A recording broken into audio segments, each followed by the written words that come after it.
Arquivo sombrio. Os ecos que você ouve talvez não sejam apenas da sua imaginação.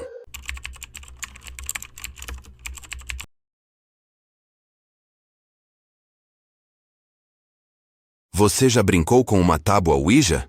Talvez ache que seja apenas um jogo inofensivo, algo para assustar os amigos numa noite qualquer. Mas o que você está prestes a conhecer mudará completamente sua percepção sobre essas práticas.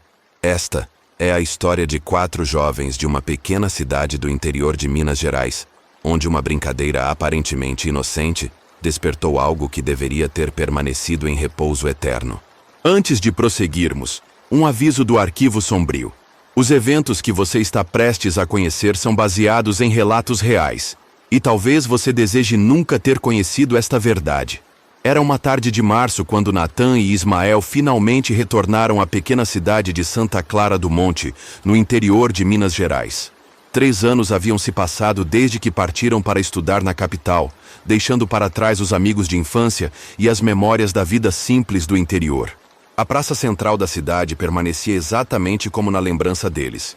O mesmo coreto branco no centro, as mesmas casas coloniais ao redor, e ali, sentados no banco de sempre, estavam Marcelo e Ronaldo, esperando pelos amigos que retornavam. Vocês não mudaram nada, riu Natan, abraçando os 2 amigos. Ainda aqui, no mesmo lugar de sempre. E vocês?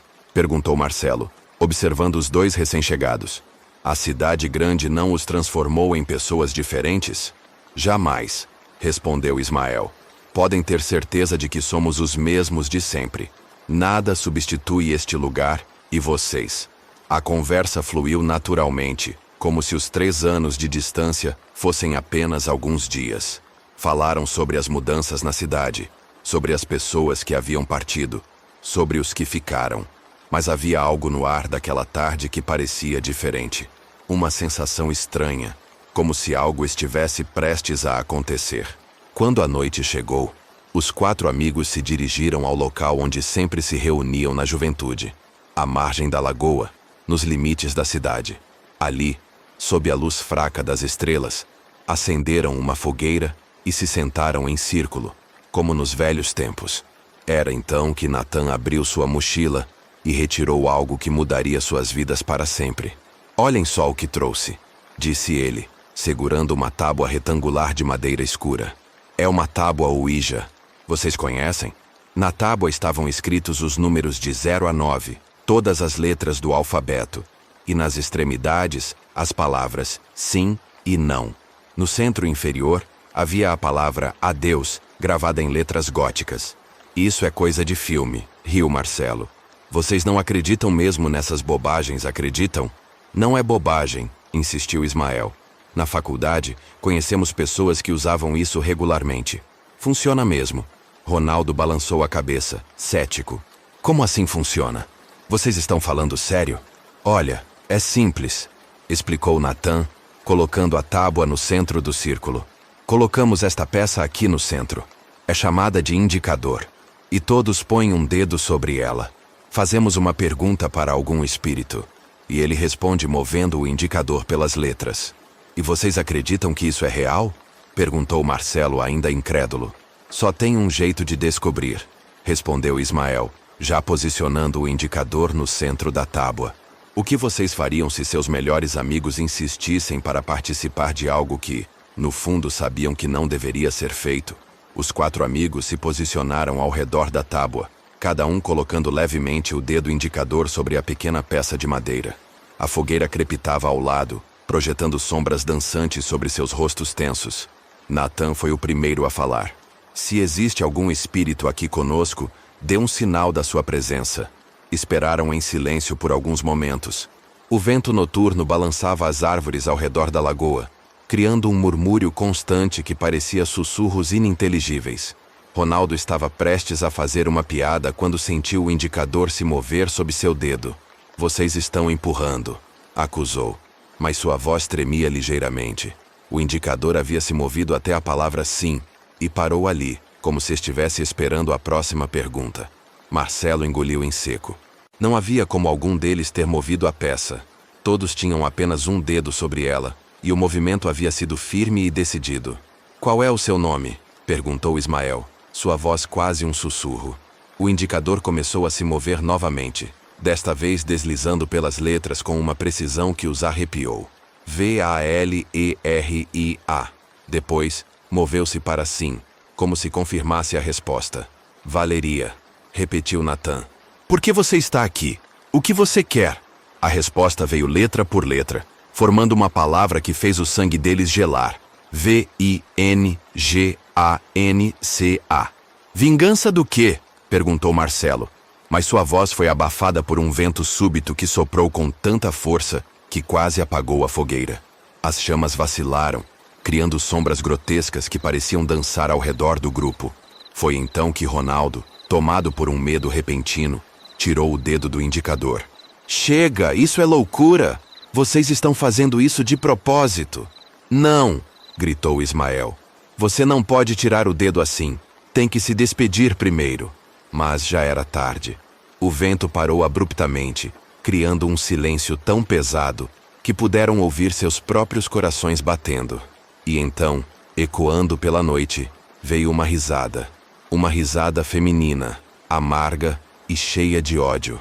Quando olharam na direção do som, viram uma figura feminina parada na beira da lagoa. Usava um vestido branco que parecia flutuar no ar, e seus cabelos negros cobriam parcialmente um rosto que era ao mesmo tempo belo e aterrorizante. Seus olhos brilhavam com uma luz sobrenatural.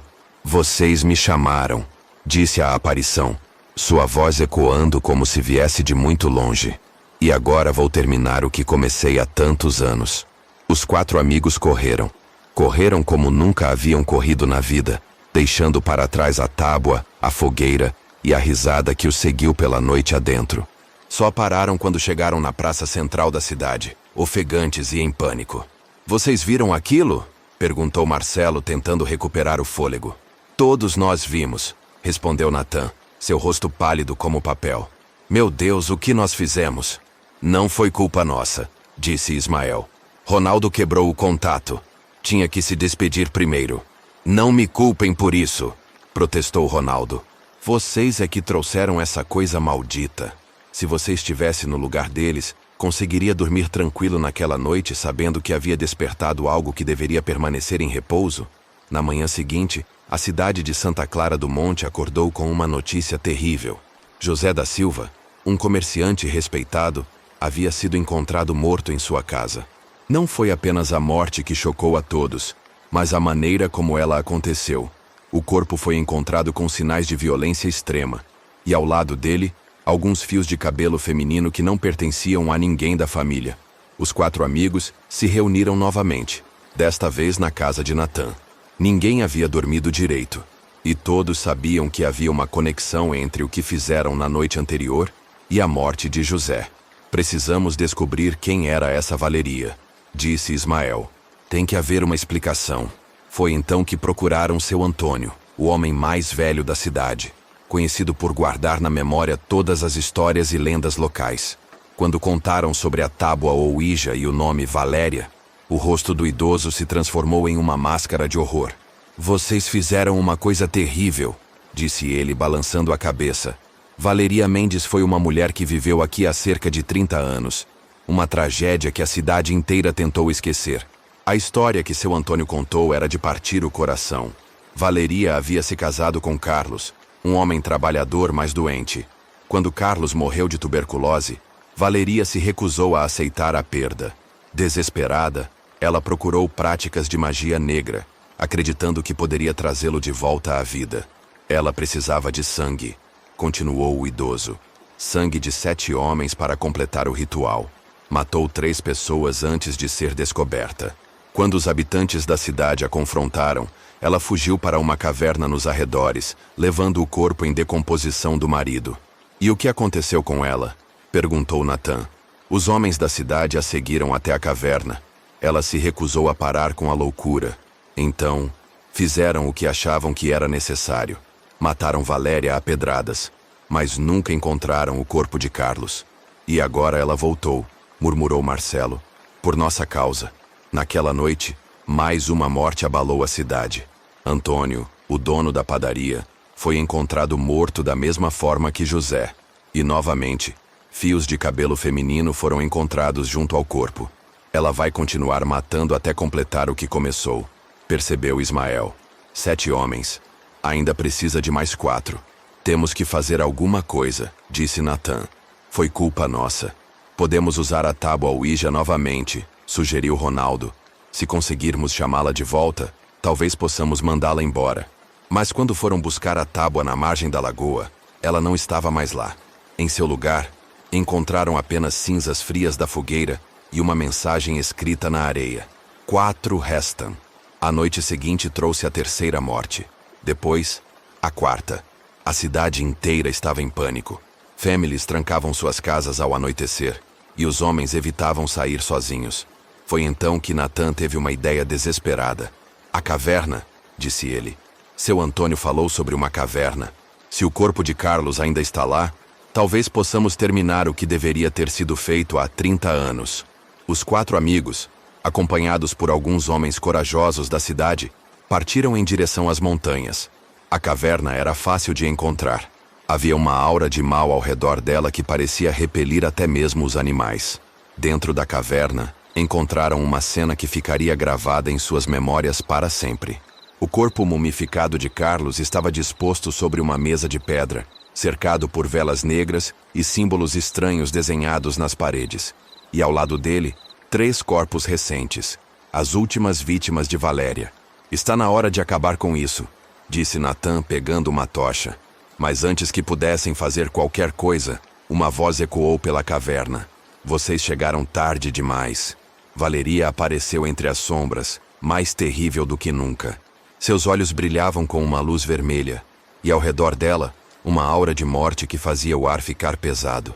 Só preciso de mais um, disse ela, sorrindo de forma macabra. E então meu amado Carlos retornará. A batalha que se seguiu foi como um pesadelo. Valeria atacou com uma força sobrenatural, mas os homens da cidade não recuaram. Finalmente, conseguiram subjugá-la o suficiente para que Nathan jogasse a tocha sobre o corpo de Carlos. O fogo se espalhou rapidamente, consumindo não apenas o corpo mumificado, mas também os símbolos nas paredes. Valeria soltou um grito que ecoou por toda a montanha. Um som de agonia e derrota que se transformou gradualmente em silêncio. Acabou, disse Ismael, observando as chamas. Mas enquanto saíam da caverna, Nathan percebeu algo que fez seu sangue gelar. Na areia do chão, havia pegadas frescas. Pegadas que não pertenciam a nenhum deles.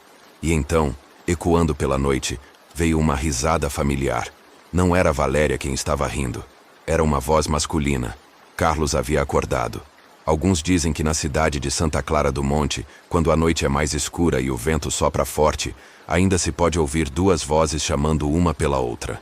Vozes que nunca encontraram paz, condenadas a vagar eternamente em busca de algo que a morte jamais pode conceder. Nathan e Ismael retornaram para a capital no dia seguinte, mas nunca mais foram os mesmos. Marcelo e Ronaldo permaneceram na cidade, mas evitam falar sobre aquela noite. A tábua Ouija nunca foi encontrada. E se você, ouvindo esta história, tem uma tábua Ouija em casa, talvez seja melhor se livrar dela, porque algumas portas, uma vez abertas, nunca mais se fecham completamente.